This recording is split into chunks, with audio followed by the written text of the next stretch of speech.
Des points durs, le maintien à 62 ans, aucun âge pivot, ni maintenant ni plus tard, 60 ans pour les carrières longues,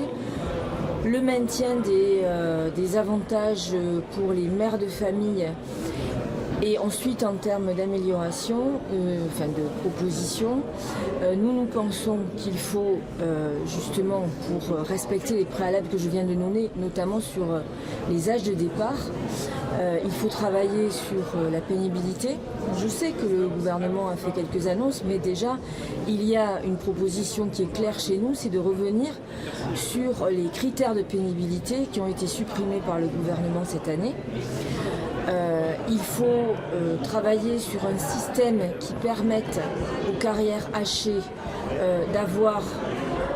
d'ouvrir des droits à retraite dès lors qu'une heure est travaillée, sans perdre pour autant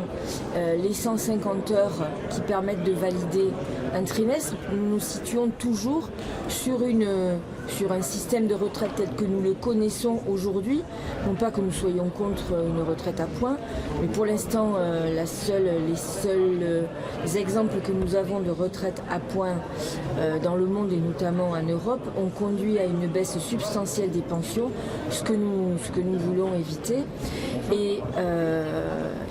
pour mener à bien à la fois ce qui concerne les femmes, ce qui concerne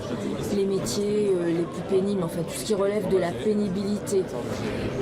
le maintien d'un âge à 62 ans, nous préconisons de nouvelles sources de financement. Alors il y a bien sûr la CADES, il y a bien sûr les différents fonds de réserve, et notamment le fonds de réserve pour les retraites, qui peuvent servir si vraiment, ce qui n'est pas avéré aujourd'hui,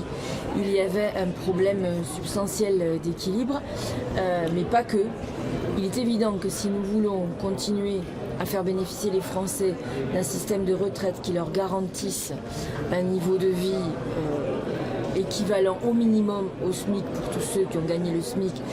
et 75% de leurs revenus pour ceux qui sont à 2,5 fois le SMIC, il faudra trouver d'autres formes de financement. Et nous pensons bien évidemment à une contribution du capital. Il n'y a pas de raison aujourd'hui que le financement des retraites ne repose que sur la base des salaires.